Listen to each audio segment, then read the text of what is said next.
Bonjour, bonsoir. Je m'appelle Ange, je suis artiste et concepteur de jeux. Aujourd'hui, je me lance dans la création de vidéos. Donc, je vais essayer d'explorer des sujets qui m'interpellent, qui m'intéressent. Ce sera souvent à la croisée de l'art, de la politique.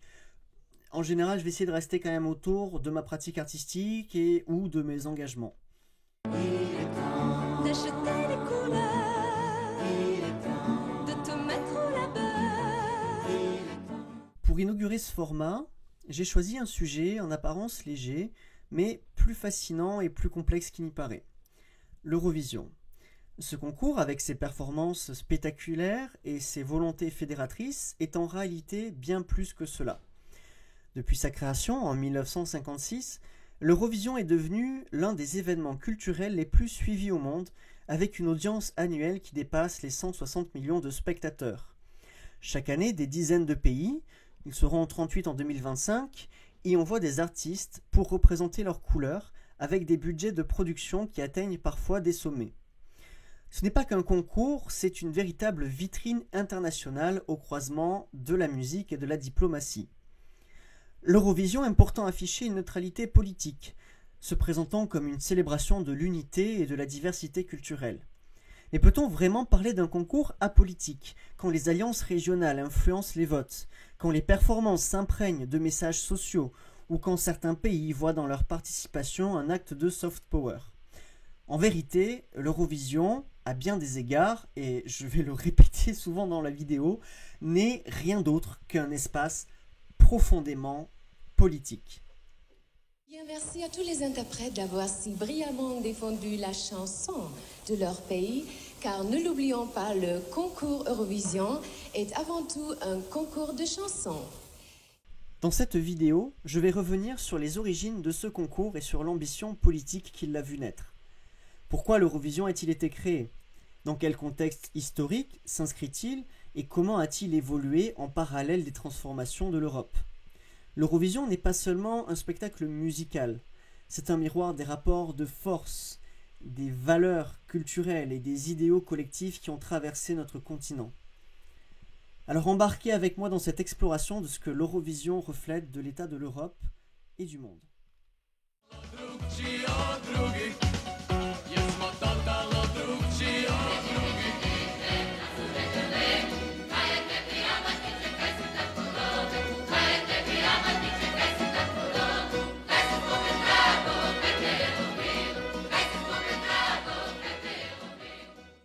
Lorsque l'on parle de l'Eurovision, il faut se replacer dans le contexte de sa création en 1956.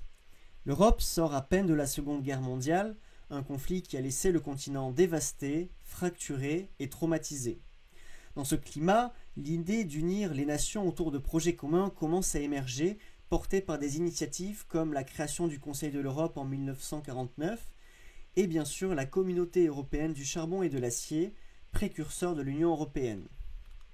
C'est dans cet élan que naît l'Union européenne de radio-télévision, UER, fondée en 1950 à Torquay, en Angleterre.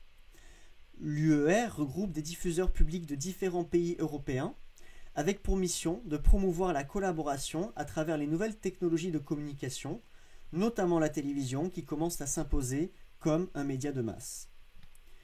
L'Eurovision voit le jour comme une réponse culturelle à cette volonté d'unité. Le concours est inspiré du festival de San Remo, une compétition italienne de chansons créée en 1951. L'idée est simple, rassembler les nations européennes autour d'un projet festif et artistique diffusé simultanément dans plusieurs pays grâce aux nouvelles technologies de retransmission télévisée. Refrain, couleur du ciel, parfum de mes 20 ans. Le premier concours a lieu en 1956 à Lugano, en Suisse, avec seulement 7 pays participants. L'Allemagne de l'Ouest, la Belgique, la France, l'Italie, le Luxembourg, les Pays-Bas et la Suisse. L'objectif est autant technique qu'artistique. Prouver qu'il est possible de retransmettre un même événement en direct à travers plusieurs pays, c'est une prouesse pour l'époque. Mais derrière le progrès et le divertissement se cache une ambition, comme vous vous en doutez, bien plus politique, c'est-à-dire construire une identité européenne commune. Le concours, bien que détaché des institutions politiques, comme le Conseil de l'Europe, partagent avec elle cette vision-là, celle d'un continent capable de dépasser ses divisions historiques par la culture. Cannes et la mer calmée ce soir. L'US Navy qui veille au large, on serait presque tenté de dire qu'il veille au grain, car il a beaucoup plu ces jours-ci. La nuit sur la mer et des lumières sur la ville, sur la croisette. La foule que vous voyez, le Majestic que vous commencez d'apercevoir, le Gonnet, le Carlton et très bientôt le Palais des Festivals. Un festival, des festivals. Palais surmonté de ses drapeaux. Palais où vont nous faire pénétrer les caméras de Marcel Craven en l'honneur du 4e Grand Prix de la chanson européenne et en Eurovision. Dans les premières décennies de l'Eurovision, les performances et les votes reflètent un continent en pleine reconstruction. Les pays fondateurs sont majoritairement d'Europe de l'Ouest, alignés avec le bloc occidental de la guerre froide. L'absence des pays du bloc soviétique souligne l'une des premières limites du concours, c'est qu'il est autant une tentative d'union qu'un reflet précisément des fractures géopolitiques sur le continent. Kära barn, stanna hemma, i afton är du snäll. Redan mörkret nästan fallit på. Snälla mamma, du vet, vi ska träffas just ikväll. Inte ska han väl ensam då gå. Dans les années 50 et 60, les chansons présentées sont majoritairement interprétées en langue nationale, reflétant l'idée d'une Europe plurielle et enracinée dans ses diversités. Ce multilinguisme, qui n'est pas encore imposé, est perçu comme une force, mais aussi comme un défi. Il faut séduire des jurys internationaux sans pour autant renier ses spécificités locales. Ce n'est que plus tard que l'obligation de chanter dans une des langues nationales du pays sera instaurée, puis retirée en 1999 lors d'une édition d'Eurovision en Israël, juste avant le passage au 3e millénaire.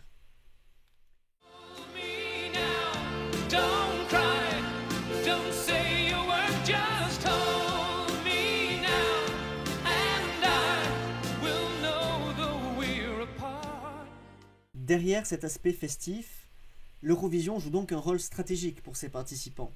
Pour les nations émergentes ou marginales sur la scène internationale, le concours devient un moyen de se positionner. Dès les années 70, des pays comme l'Irlande ou le Luxembourg utilisent leurs victoires répétées pour se donner une visibilité culturelle disproportionnée par rapport à leur taille ou à leur poids politique. L'exemple de l'Irlande est particulièrement marquant. Avec 7 victoires au compteur, elle devient dans les années 90 une véritable superpuissance de l'Eurovision, utilisant le concours pour mettre en avant sa culture tout en s'émancipant de l'influence britannique. Cependant, l'Eurovision n'est pas aussi universelle qu'il le voudrait. Comme mentionné plus tôt, pendant ces premières décennies, le concours est dominé par les pays d'Europe occidentale, excluant donc, je le répète, les nations du bloc soviétique. Cette absence traduit à la fois des divergences idéologiques et des limites techniques. Les réseaux de télévision de l'Est ne sont pas connectés à ceux de l'Ouest, rendant toute participation de toute façon impossible. Et cette fracture, elle persiste jusqu'aux années 90, où la chute du mur de Berlin et l'effondrement de l'Union soviétique ouvrent la voie à un élargissement spectaculaire. Ce concours, jusque-là dominé par l'Ouest, devient rapidement un espace où les nations, récemment indépendantes, cherchent à affirmer leur identité sur la scène internationale. Dès les années 90, de nombreux nouveaux États font leur entrée. En 93, on peut citer la Bosnie-Herzégovine, la Croatie et la Slovénie, qui sont d'anciennes républiques de la Yougoslavie, qui participaient en tant que Yougoslavie au concours de l'Eurovision jusqu'en 91. En 94, nous avons la Pologne, la Hongrie, l'Estonie, la Lituanie et la Roumanie qui rejoignent le concours, marquant l'intégration des pays d'Europe centrale et orientale. En 98, nous avons la Lettonie, la Macédoine du Nord qui s'ajoutent à la liste des participants et ça renforce l'idée, encore une fois, d'une Eurovision véritablement pan-européen. Pour ces pays, le concours n'est pas seulement un événement culturel mais un symbole politique. une manière de tourner la page sur des décennies de domination soviétique ou yougoslave, tout en s'inscrivant dans une nouvelle Europe unifiée. La carte de l'Europe se transforme de jour en jour. D'anciens pays disparaissent, de nouveaux apparaissent.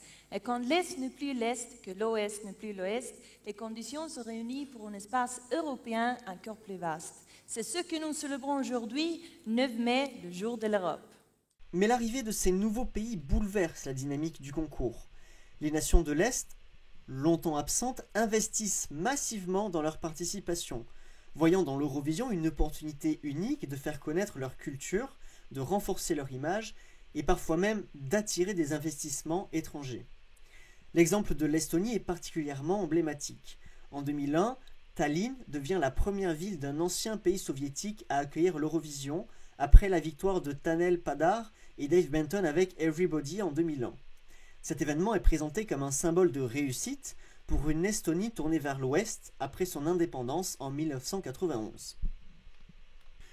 De même, l'Azerbaïdjan investit des sommes colossales dans le concours après sa victoire en 2011 avec Running Scared. En organisant l'Eurovision à Bakou en 2012, le pays met en avant une image de modernité et de dynamisme, tout en essayant de dissimuler des critiques internationales sur la question des droits de l'homme dans le pays. They come to your house, they kill you all and say we're not guilty, not guilty. Malgré les proclamations officielles d'apolitisme que l'on connaît déjà, l'Eurovision devient de plus en plus un espace où les tensions géopolitiques, elles s'expriment, et parfois ouvertement. On peut prendre quelques exemples. La Russie et l'Ukraine, par exemple, ont des relations tendues qui trouvent un écho en 2016 à l'Eurovision, quand l'Ukraine remporte le concours avec 1944 de Jamala, une chanson qui évoque la déportation des Tatars de Crimée par Staline. Ce choix est perçu par beaucoup comme une critique plus ou moins implicite de l'annexion de la Crimée par la Russie en 2014. L'Ukraine fait d'ailleurs annuler la participation de la Russie en 2017. La chanteuse russe, ayant fait un concert en Crimée en passant par la Russie, fut interdite d'entrer sur le territoire ukrainien pour quelques années. Et l'UER ne parvient pas à trouver de compromis pour que la participante russe soit présente au concours. On peut également citer l'Arménie et l'Azerbaïdjan, deux pays en conflit autour de la région du Haut-Karabagh et qui se livrent donc ouvertement à des affrontements symboliques, voire à des boycotts. En 2004, l'Eurovision est accueillie par la Turquie à Istanbul. Pendant l'attribution des votes, une carte du pays qui est appelée pour donner ses points figure systématiquement en bas de la retransmission vidéo. Ce ne fut pas le cas pour Chypre.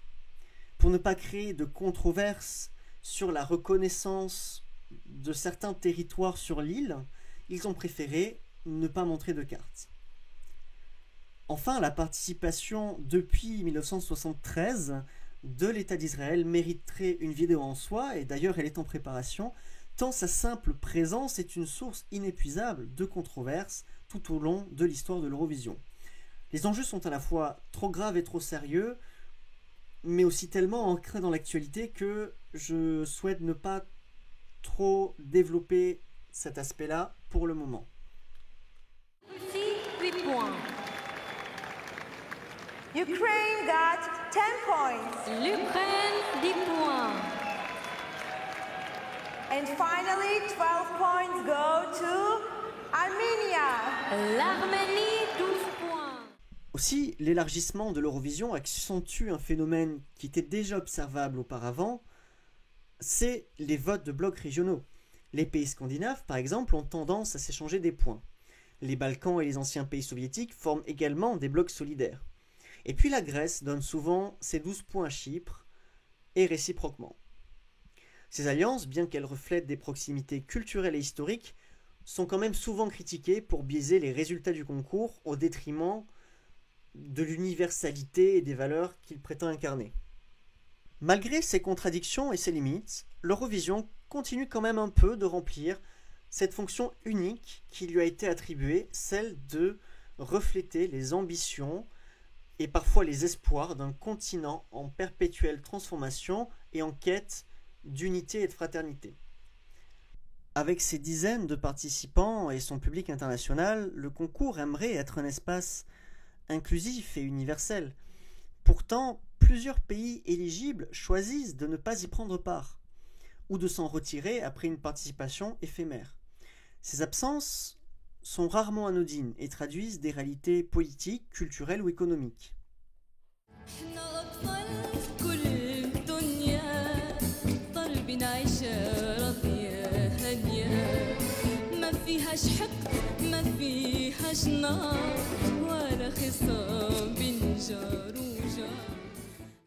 Tout d'abord, le Maroc, qui n'a participé qu'une seule fois en 1980, la seule édition de l'Eurovision où Israël était absent, ce qui a probablement joué un rôle dans cette participation unique.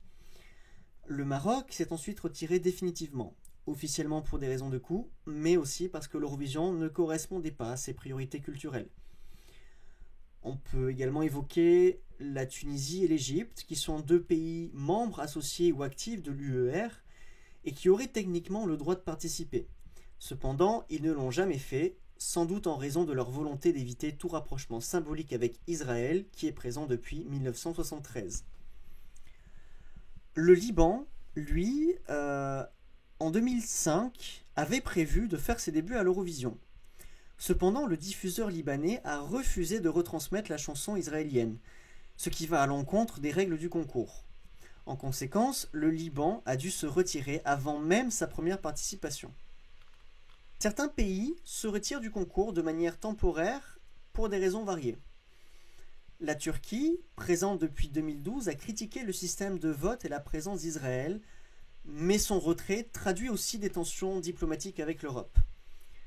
La Slovaquie, qui est une participante intermittente, cite régulièrement des contraintes budgétaires pour expliquer ses absences, illustrant la difficulté pour certains pays de justifier les coûts du concours face à un retour sur investissement qui est parfois limité. Les bouleversements politiques qui redessinent la carte de l'Europe redessinent également la composition de l'Eurovision. Jusqu'en 1991, la Yougoslavie participait comme une entité unique. Mais avec sa dissolution, c'est ces anciennes républiques, la Croatie, la Slovénie et la Serbie, qui ont intégré le concours en tant qu'État indépendant. L'Union soviétique, elle, par exemple, n'a jamais participé. Mais ces républiques, comme l'Estonie ou la Géorgie, rejoignent l'Eurovision dès leur indépendance. Ces transitions marquent souvent une volonté d'affirmer une nouvelle identité nationale. Mais pour des pays comme l'Andorre, Monaco ou le Luxembourg, les coûts de participation et d'organisation en cas de victoire représentent un obstacle majeur. Monaco et Andorre ont abandonné le concours après des performances modestes et un manque de soutien national. Luxembourg, pourtant quintuple vainqueur, s'est retiré en 1994, principalement en raison des coûts et de la concurrence accrue. Il est cependant revenu en 2024 et renouvelle sa participation en 2025.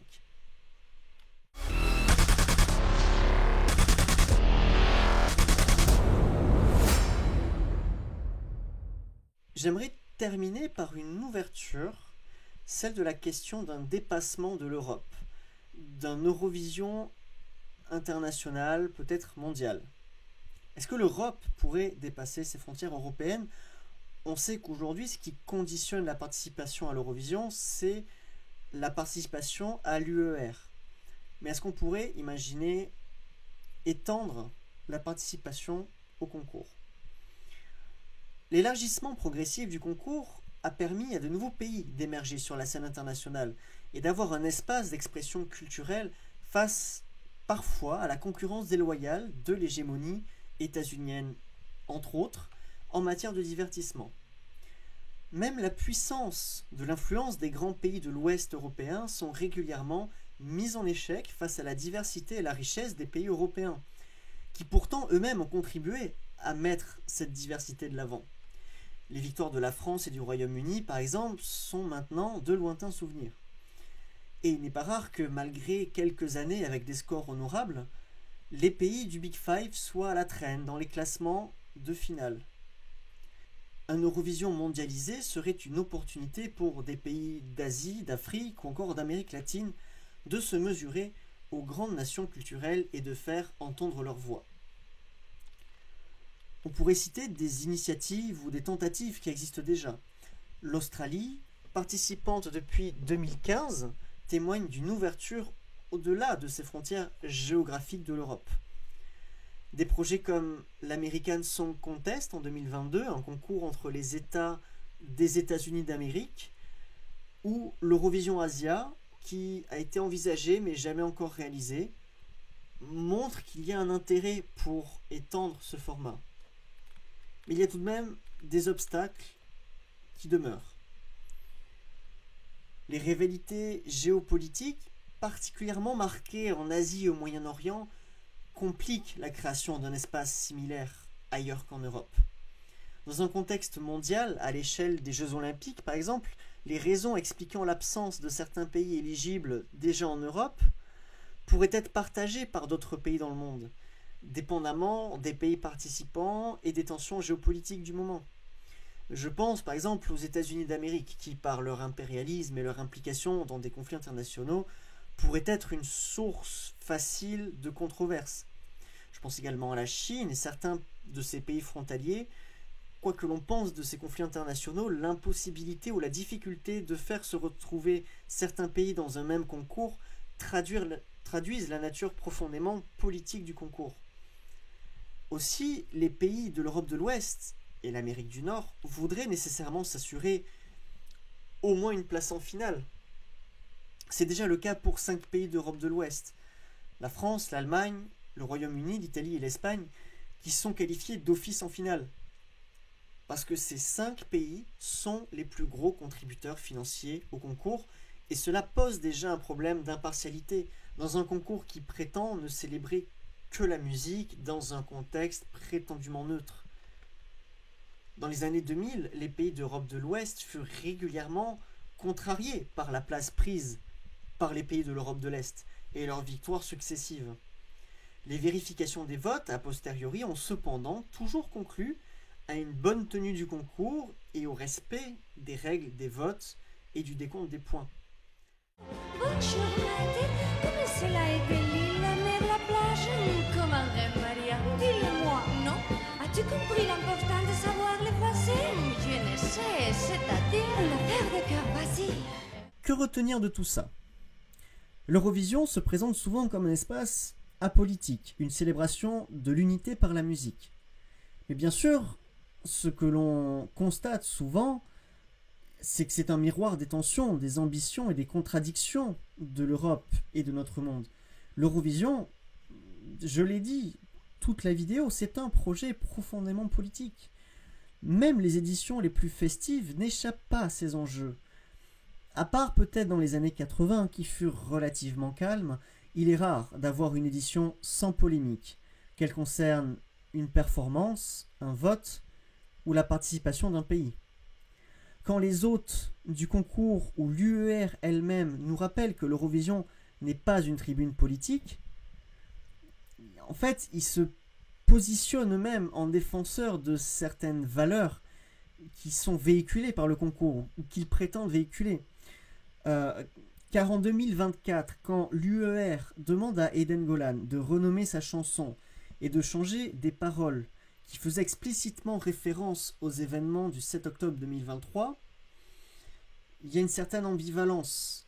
C'est-à-dire que ce qu'elle sanctionne à la fin, ce n'est pas la récupération politique d'un attentat pour influer sur l'opinion internationale ou sur leur image à l'international, mais sur son aspect trop explicite. La chanson, finalement, elle a été la même, bien qu'ayant changé le titre et les paroles. Le message restait le même et tout le monde le percevait, tout le monde le comprenait. Et donc on peut dire que cette opération de soft power israélien a fonctionné, et ce malgré toutes les controverses. D'un autre côté, quand l'Eurovision défend la diversité et permet à des artistes queer ou féministes de s'exprimer, c'est aussi une posture profondément politique, mais qui là, à mon avis, est une bonne chose. Parce que bien que ça crée des polémiques, cela fait avancer le concours dans le bon sens. Celui d'un espace d'expression plus tolérant et plus inclusif. Mais ce qui est donc politique en soi.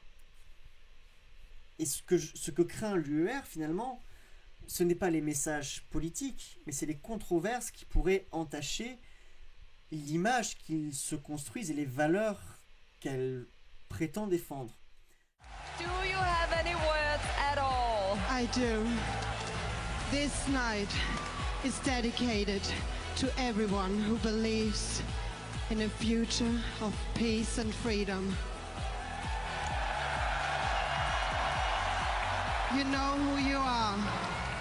We are unity and we are unstoppable.